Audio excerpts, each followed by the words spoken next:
शुक्रिया सौरभ। आज प्रधानमंत्री नरेंद्र मोदी ने कुछ बातें पब्लिक को बताई और कुछ बातें अपने मंत्रियों को समझाई।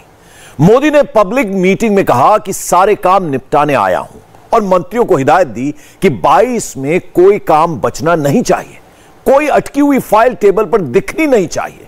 सोचिए, साल 1976 यानी करीब 46 साल पहले जो फैसला हुआ था, उस वक्त की सरकार ने जो काम सोचा था वो अब जाकर 2021 में पूरा किया गया है। सुनने में बड़ा अजीब लगेगा, लेकिन सच्चाई यही है। दशकों पुराने 40 साल पुराने प्रोजेक्ट्स देश में अटके हुए थे, लटके हुए थे। उन सारे प्रोजेक्ट्स की फाइलों से धूल झाड़कर उन्हें अब पूरा किया जा रहा है। कुछ काम 21 में पूरा हो गया है, कुछ काम 22 में पूरा होने वाला है। मोदी ने अभी से न्यू ईयर का टास्क दे दिया है। भाइयों बहनों, मेरा 7 साल का रिकॉर्ड देख लीजिए। खोज खोज करके ऐसी पुरानी चीजों को ठीक करने में मेरा टाइम जा रहा है। अब मैं काम को ठीक कर रहा हूं, आप उनको ठीक कीजिए। भाइयों बहनों, मेरा 7 साल का रिकॉर्ड देख लीजिए। खोज खोज करके ऐसी पुरानी चीजों को ठीक करने में मेरा टाइम जा रहा है। अब मैं काम को ठीक कर रहा हूं, आप उनको ठीक कीजिए। जो फाइलें धूल खा रही थी, जिनकी किसी को परवाह नहीं थी, मोदी ने उन फाइलों को ढूंढ निकाला। सोचिए, 1976 में किसी को आइडिया आया, वो आइडिया अब यानी 21 में जाकर इंप्लीमेंट हो रहा है। 1976 से 2021 यानी करीब 46 साल के बाद 23 मेगा प्रोजेक्ट्स को हरी झंडी मिली है। सिर्फ ईंट लगाने से, उद्घाटन कर देने भर से कुछ नहीं होता, डिलीवर करना पड़ता है। मोदी पिछले 7 साल से वही कर रहे हैं, तभी तो वोटर्स की नजरों में मोदी की पॉपुलैरिटी का ग्राफ नॉन स्टॉप बढ़ रहा है।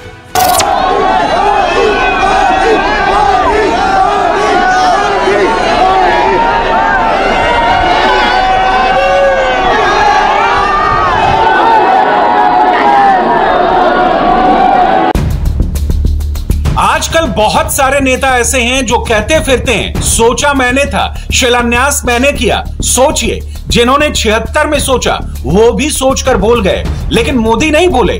मोदी ने उस परंपरा को बदला, जो गलत थी उसे करेक्ट किया। करीब 46 साल पहले 1976 में जिन प्रोजेक्ट्स के बारे में सोचा गया, वो काम अटका रहा, भटका रहा, लटका रहा। काम पूरा होना तो दूर, शुरू भी नहीं हुआ। आजादी के बाद से ही यहां के लोगों ने 2 धाराएं और देखी हैं। एक धारा है पहाड़ को विकास से वंचित रखो, और दूसरी धारा है पहाड़ के विकास के लिए दिन रात एक कर दो। पहली धारा वाले लोग आपको हमेशा विकास से वंचित रखना चाहते हैं। पहाड़ों पर सड़क, बिजली और पानी पहुंचाने के लिए जो मेहनत करनी थी, वो हमेशा इससे दूर भागते रहे। जो लोग पहले सरकार में थे, अगर उन्हें आपकी चिंता होती तो क्या ये परियोजना 4 दशक तक लटकती क्या? अगर उनका आपके प्रति प्यार था तो ये काम की ये दुर्दशा होती क्या? सच्चाई यही है कि जो पहले सरकार में थे, उन्होंने उत्तराखंड के सामर्थ्य की कभी परवाह नहीं की। इन 46 सालों में देश में 11 प्रधानमंत्री आए और चले गए। इस दौरान देश में 5 बार कांग्रेस की बहुमत वाली सरकार आई। उत्तराखंड में 4 बार कांग्रेस के मुख्यमंत्री रहे, 9 अलग अलग मुख्यमंत्री बने। मगर प्रोजेक्ट डिलीवर करने का टास्क मोदी ने ही उठाया। किसी मुख्यमंत्री के खिलाफ भले ही एंटी इनकम्बेंसी वाला माहौल बन जाए, लेकिन मोदी के सामने एंटी इनकम्बेंसी वाली बात टिकती नहीं है। जवाब मोदी की ऑन टाइम डिलीवरी वाले ट्रैक रिकॉर्ड में है। चुनावी रैलियों या अपने संबोधन में मोदी सिर्फ संवाद नहीं करते, फैक्ट्स एंड फिगर के साथ पब्लिक के सामने लाइव प्रेजेंटेशन देते हैं। किसने क्या किया, कितना किया, क्या नहीं किया, क्यों नहीं किया, सबका कच्चा चिट्ठा खोल देते हैं। आज बिल्कुल ऐसा ही हुआ। जब हम किसी ऐतिहासिक स्थल पर जाते हैं तो वहां में बताया जाता है कि इस स्थान को इतने साल पहले बनाया गया था, ये इमारत इतनी पुरानी है। लेकिन दशकों तक देश का ये हाल रहा है कि बड़ी योजनाओं की बात आते ही हमारे यहां क्या कहा जाता है? हमारे यहां कहा जाता है ये योजना इतने साल से अटकी है, ये प्रोजेक्ट इतने दशक से अधूरा है। पहले जो सरकार में रहे हैं ये उनका परमानेंट ट्रेडमार्क रहा। आप सोचिए साथियों, उत्तराखंड में आज जो यहां लोग बैठे हैं उनके 4 दशक बीत गए होंगे, ये बातें सुनते आए होंगे। आप जानकर के कथा भूल भी गए होंगे कि मसला क्या है। इस परियोजना के बारे में पहली बार 1976 में 76 में सोचा गया था।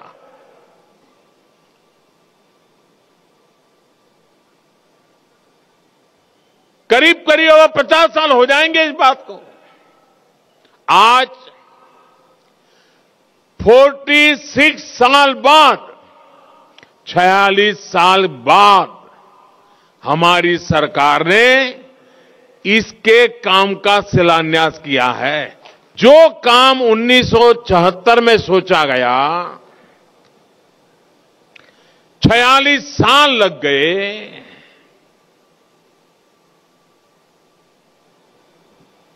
ये गुनाह है कि नहीं है? ऐसे नहीं लगना चाहिए गुनहगारों को गुनाह है। ये गुनाह है कि नहीं है?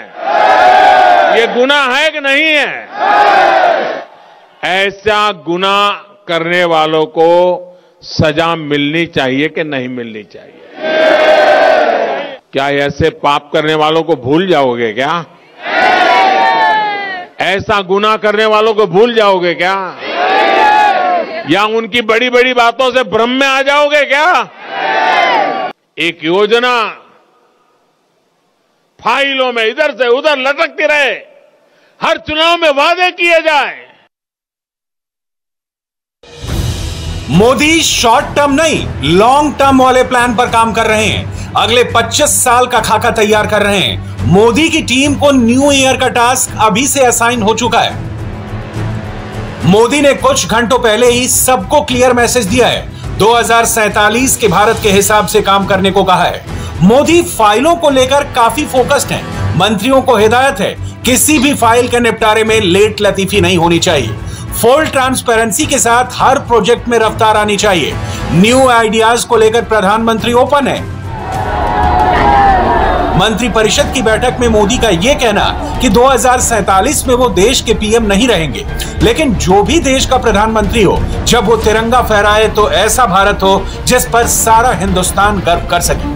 मोदी की ये सोच दर्शाती है कि वो अपने काम को लेकर कितने सीरियस हैं और वो इस मिशन से टस से मस नहीं हो सकते। फिर चाहे उनके विरोधी कितनी भी अफवाह फैलाएं, कितना भी माहौल बनाए, मोदी तो मिशन मोड में जुटे हुए हैं। हमारी सरकार काम कर रही है, मैं स्वयं जी जान से जुटा हुआ हूं। पहले की असुविधा और अभाव को अब सुविधा और सद्भाव में बदला जा रहा है। उन्होंने आपको मूल सुविधाओं का अभाव दिया। हम हर वर्ग, हर क्षेत्र तक 100% बुनियादी सुविधाओं को पहुंचाने के लिए दिन रात एक कर रहे हैं। ये शिलान्यास के सिर्फ पत्थर नहीं है, ये पत्थर मात्र नहीं है, ये वो संकल्प शिलाएं हैं जो डबल इंजन की सरकार सिद्ध करके दिखाएगी। वैसे आज जब जनता जनार्दन इन लोगों की सच्चाई जान चुकी है, तो इन लोगों ने एक नई दुकान खोल रखी है।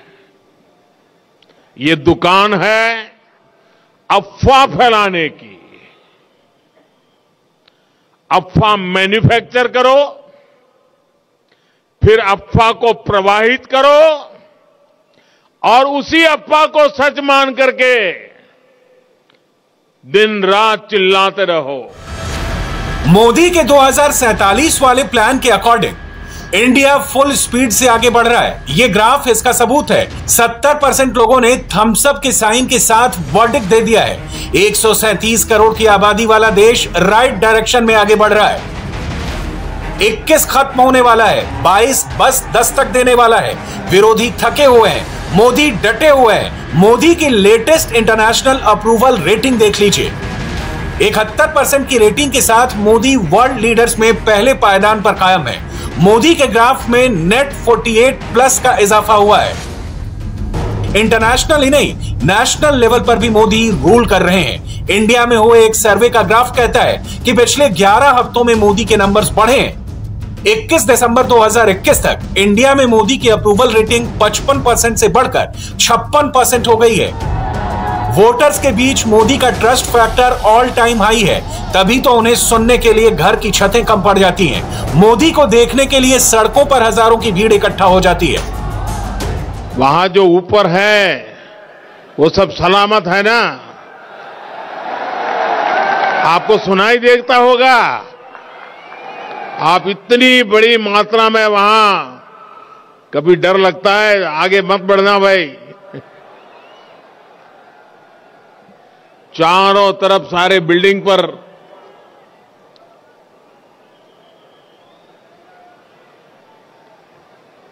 आपका ये प्यार, आपका आशीर्वाद, इसके लिए मैं आपका बहुत बहुत आभारी हूं। मोदी की पॉपुलैरिटी का ग्राफ सिर्फ आम वोटर्स तक सीमित नहीं है। मोदी के काम की तारीफ सिर्फ पब्लिक नहीं करती, विरोधी भी करते हैं। मोदी को हर बात पर घेरने वाले ऐसे ही धुर विरोधियों में से एक नाम एनसीपी चीफ शरद पवार का भी है, जिन्होंने अब कुछ ऐसा कहा है जो दीदी को भी जला रहा है, राहुल को भी बहुत तड़पा रहा है। आप किसी भी अखबार का पन्ना उठा लीजिए, आज की सबसे बड़ी खबर यही है। मोदी की शैली अनोखी है, किसी और पीएम में नहीं देखी ऐसी छवि। शरद पवार ने यह तक कहा है।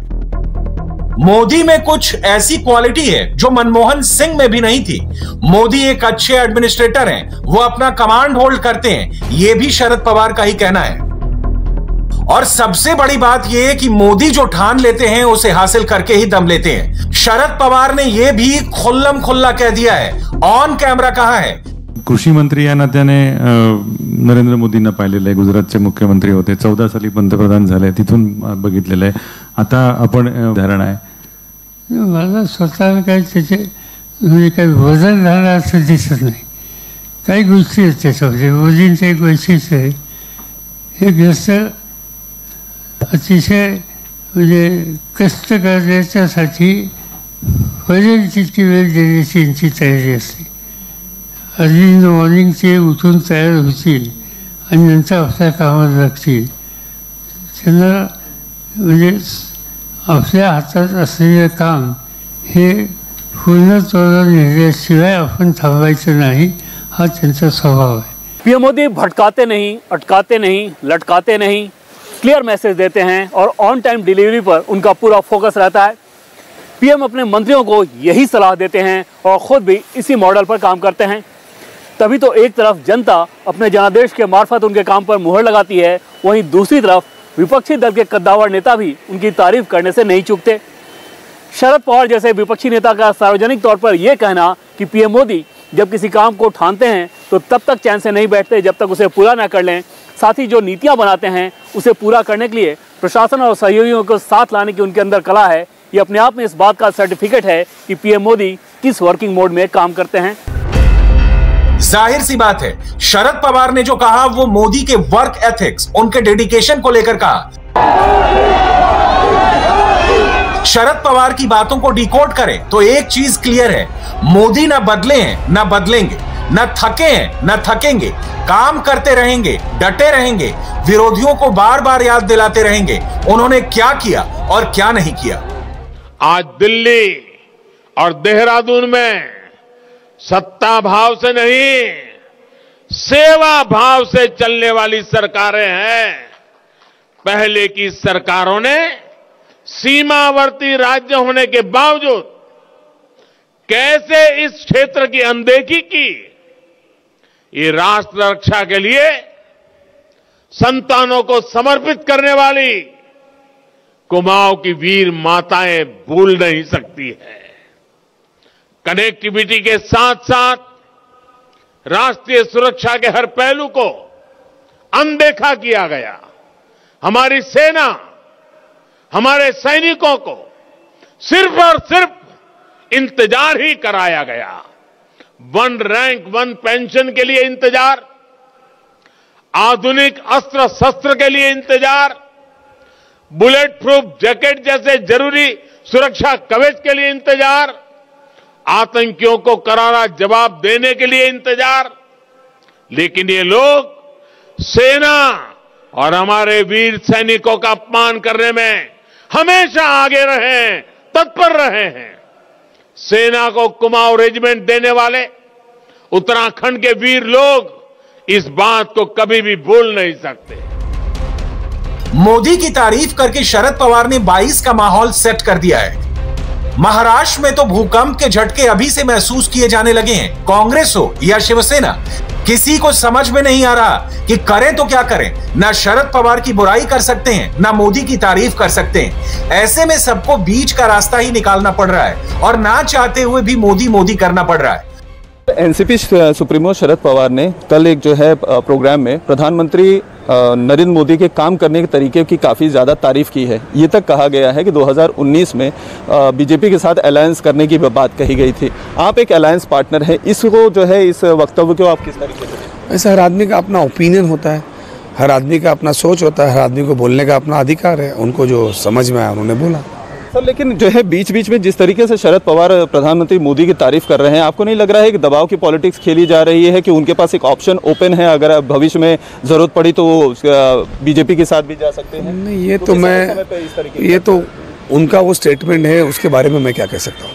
भारतीय जनता पार्टी और देश को बचाने के लिए अलायंस किया गया है और ये अलायंस कॉमन मिनिमम प्रोग्राम के तहत किया गया है। 100% सही है।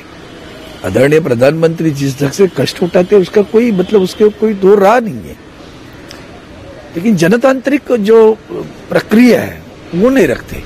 वो उनके खुद के सपने हैं, वो साकार करने के लिए वो पूरा मतलब उससे कोई दो राह ही नहीं हो सकता। लेकिन जनतांत्रिक प्रक्रिया नहीं होती। पवार साहब ने जब कहा है तो पवार साहब एक हमारे देश के बहुत ही कद्दावर नेता है, बहुत ही सीनियर नेता है। जाहिर है कि उनके साथ काम किया हुआ है उन्होंने। अगर आपको याद होगा, मोदी जी स्वयं पवार साहब के कंस्टिट्यूंसी में बारामती में आए थे, उन्होंने पवार साहब का सारा काम देखा है। तो जाहिर है कि पवार साहब ने जो कहा है वो ही बता सकते हैं कि इस मामले में, और उनका अनुभव बहुत ही सबसे ऊंचा रहेगा, सबसे ज्यादा रहेगा। पॉलिटिकल डिफरेंसेस अपनी जगह हैं, मगर मोदी तो देश के प्रधानमंत्री हैं, सबके पीएम हैं। बावजूद इसके अगर कुछ मोदी विरोधियों को मोदी की तारीफ, उनकी लोकप्रियता नागवार गुजर रही है, वो उन्हें पसंद नहीं कर रहे, तो समझ लीजिए निशाना सही जगह लगा है और इसका इंपैक्ट 22 से लेकर 24 तक दिखाई देना तय है। इंडिया टीवी हर वक्त हर जगह डाउनलोड करने के लिए सर्च करें India TV news Google play store या ऐप स्टोर पर।